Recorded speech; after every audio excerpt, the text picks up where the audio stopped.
Well, good Sunday to you. Hope you've had a great day so far. We started out on a wet note this morning, but then clouds quickly cleared out of the area. Just seeing a few high clouds off as the sun starts to set earlier now. That daylight saving time has now ended. Temperatures in the lower 60s for this time, and visibility 10 miles. So dew point is in the 50s too. So it is relatively drier than where we were at least at this time yesterday. But don't be fooled. That humidity is going to be coming back towards us. Our live storm tracker Doppler radar brought to you by Eorm Young shows those showers off into Mississippi now. That cold front, we don't have to worry about it. It has moved out of our area.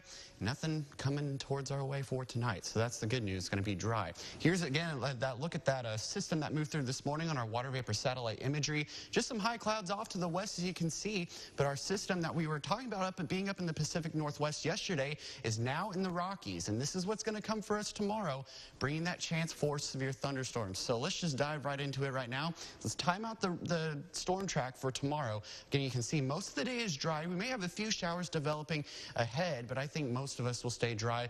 Then storms start to develop after about 6 o'clock tomorrow afternoon. As you can see, we're seeing discrete supercells forming at Monday at 7 p.m. becoming more numerous as each hour goes on. So this is 8 o'clock tomorrow. You see those showers and thunderstorms developing across portions of the Arklamis, and those will continue throughout the night. These will have definitely severe potential. It's just the thing is the lack of lifting is why we're not seeing a lot of the way as you know, further northeast. They're seeing a lot more widespread storm activity. It's more isolated in the Arklamis, but again, that chance for severe storms is there, and that's why we have that risk for severe weather continuing even into the wee hours of Tuesday morning, and then it'll eventually push out of the Arklamis. But as I mentioned, all modes of severe weather will be possible. Right now, the Storm Prediction Center has us at a 2 out of 5 risk for most of the Arklamis, so that is that yellow color that you see. And then we have an enhanced risk for portions of southeast Arkansas that is a 3 out of 5 on the scale. Again, all modes of severe weather will be possible. Damaging winds, hail up to about the size of golf balls, and tornadoes, isolated tornadoes possible. So this is a good time to have your severe weather preparedness plan in place before the storms form. You're going to want to have an emergency kit ready that includes food, water, clean clothes, first aid kit, and other essential items. Know where to take shelter ahead of time. You know, if you're going to a designated storm shelter, if you have one, you know, a basement or lowest interior room of your home.